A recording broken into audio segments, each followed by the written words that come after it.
Hi everyone and welcome back to my channel. Welcome back to the ABC General Hospital Spoilers channel. Today we will dive into the riveting drama unfolding in Port Charles from November 10th to 14th, 2025, where a whirlwind of shocking revelations, emotional upheavals, and desperate gambles leaves everyone on edge. As tensions simmer beneath the surface of the city's bustling labs, Gio and Emma find themselves deeper in a web of intrigue than ever before. For months, they've been piecing together clues about Dalton's secretive experiments, driven by a mix of curiosity and a fierce determination to uncover the truth hidden within those fortified walls. Emma's heart raced during that tense moment when Britt's key fob dangled tantalizingly close, her fingers brushing the air just inches short of victory. But fate had other plans. Come Tuesday, however, a stroke of unexpected fortune smiles upon them, or so it seems when they stumble upon a concealed access panel behind a dusty storage crate in the dimly lit corridor. Their excitement builds as they pry it open, revealing a cache of encrypted files and glowing holographic displays that pulse with ominous data streams. But what they uncover next sends chills down their spines. Detailed logs showing Dalton's work isn't just innovative research but a dangerous fusion of biotechnology and untested neural enhancements, potentially capable of manipulating human memories on a massive scale. Horrified by the ethical nightmares implied visions of Port Charles residents unwittingly turned into puppets, Gio clutches Emma's hand, whispering fears that this could unravel the very fabric of their community if Sidwell's shadowy organization gets their hands on it first. This discovery not only propels them toward riskier actions but also forces them to question loyalties they've long taken for granted, adding layers of paranoia to their quest. Meanwhile, across town in a stark, sterile holding room that reeks of antiseptic and unspoken threats, Britt Western grapples with her own perilous predicament. Her health hangs by a thread, the vital medication she needs now a cruel bargaining chip in Sidwell's iron grip. The cunning antagonist dangles the vials like a predator toying with prey, his cold eyes gleaming as he demands her compliance in sabotaging a key rival's operations within the hospital's research division. Britt's mind races with strategies, her medical expertise fueling a bold counterattack where she leans in close, voice steady despite the tremors in her hands, and reveals a fabricated vulnerability in his supply chain that could expose his entire network to federal scrutiny.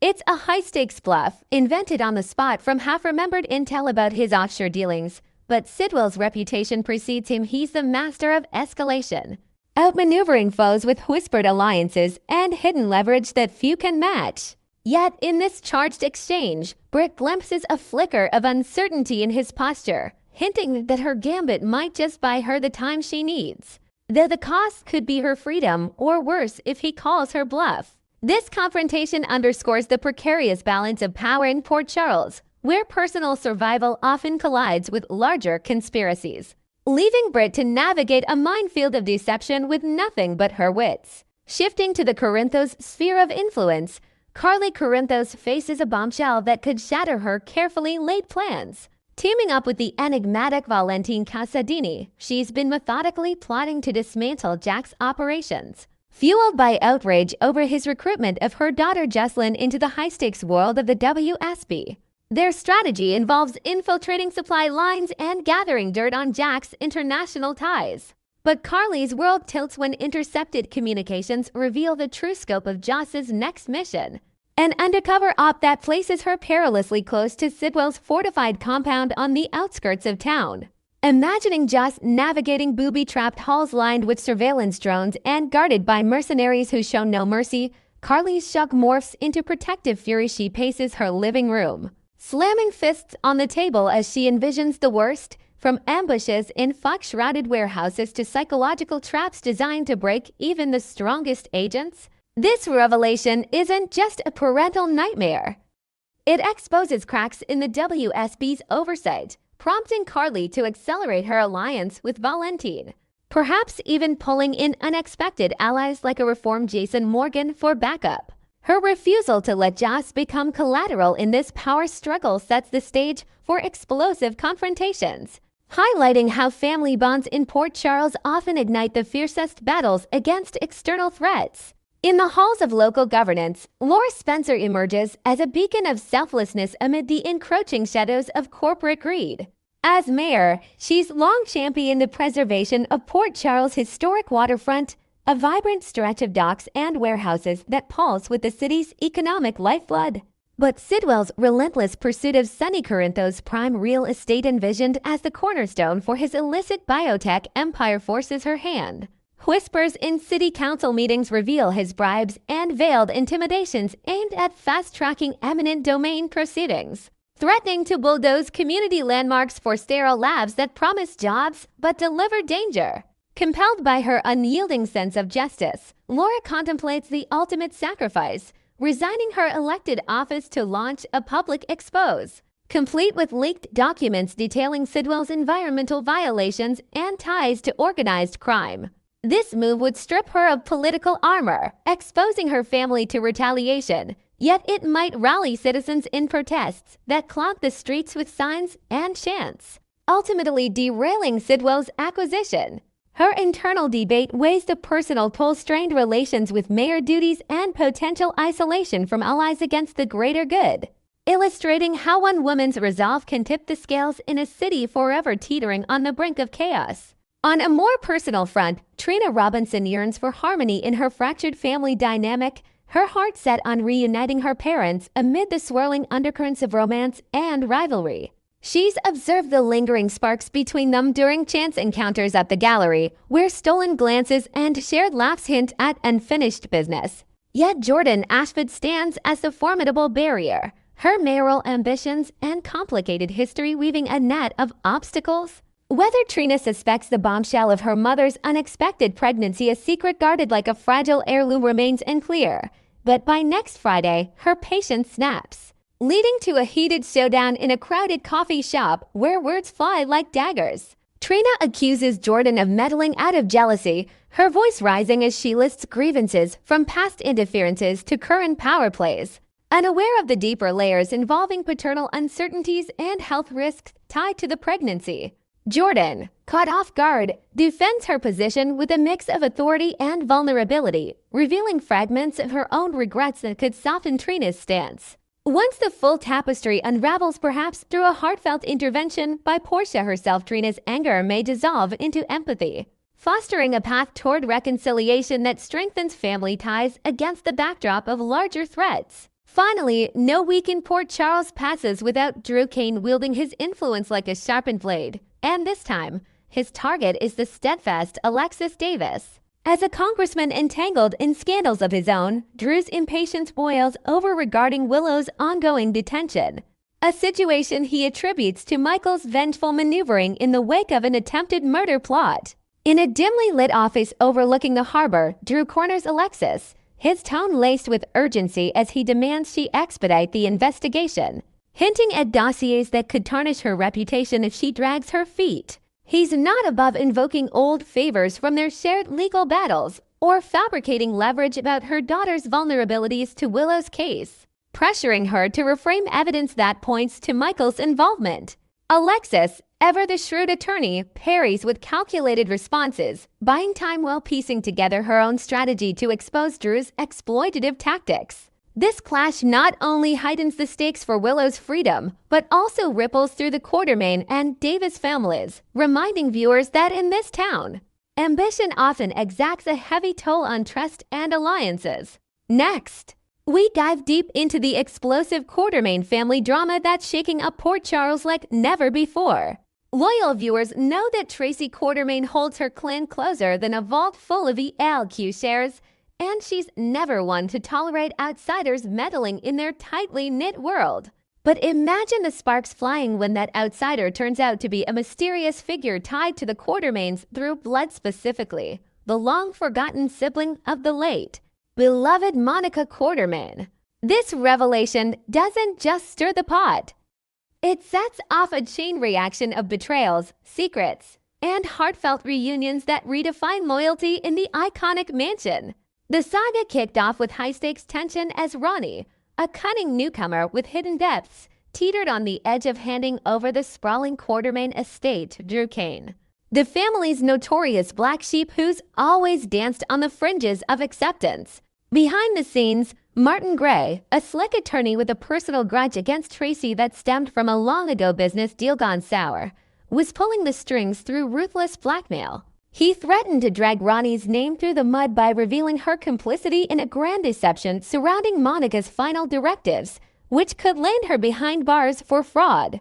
Martin's scheme was born from pure spite. He'd meticulously crafted a phony version of Monica's will, one that slyly transferred the mansion's deed straight to Ronnie, allowing her to flip it to Drew for a hefty profit. Ronnie, who'd wormed her way into the family's affections over shared dinners and late-night confessions, found herself torn between her budding loyalty to the Quartermaines and the cold fear of imprisonment.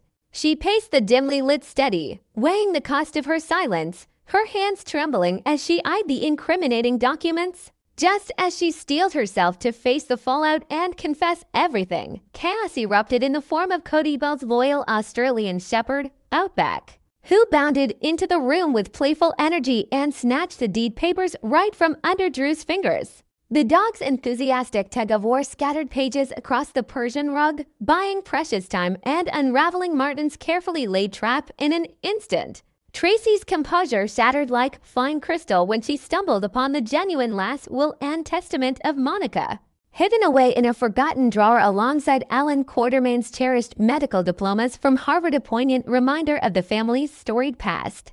Her heart pounding, Tracy clutched the document and stormed to the Quartermaine mansion, the grand halls echoing with her determined footsteps. She thrust the authentic will into Michael's hands, only to face a barrage of doubt from Martin, who sneered that she'd fabricated it out of desperation to cling to power.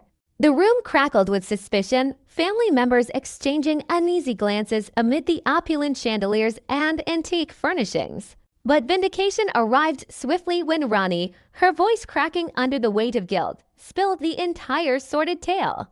She admitted that Martin had masqueraded as a trusted confidant to Monica during her final days, exploiting Ronnie's vulnerability to coerce her into the forgery. What started as a reluctant favor spiraled into a nightmare when Ronnie's conscience rebelled. She attempted to back out, only for Martin to tighten the noose with threats of exposure. As the confession hung in the air, laced with Ronnie's tearful apologies, the Quartermaines grappled with the betrayal's depth, how one man's vendetta nearly tore their legacy apart. In the aftermath, Tracy's fiery temper demanded justice, calling for handcuffs and courtroom drama to purge the deceit from their doorstep. Yet Brooklyn Quartermaine, ever the voice of compassion with her sharp intuition honed from years navigating family feuds, stepped in to advocate for leniency toward Ronnie.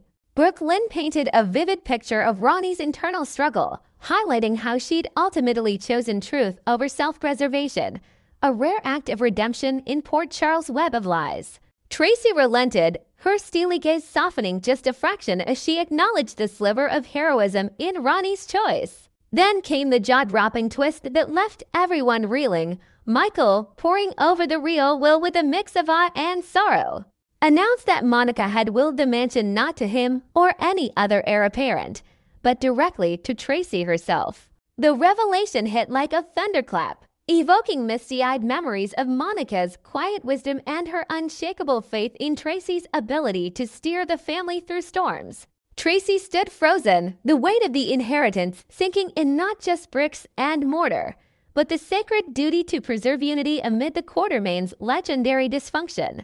Ronnie, spared the worst, received a bittersweet consolation from Monica's estate, a generous sum to secure a cozy cottage in the quaint Durham neighborhood she often reminisced about from her childhood travels, plus Monica's heirloom locket engraved with a simple family-first inscription, symbolizing the bonds that transcend mistakes. But peace was fleeting. Tracy's resentment boiled over when she saw her relatives rallying around Ronnie, whom she still viewed as the architect of their near ruin.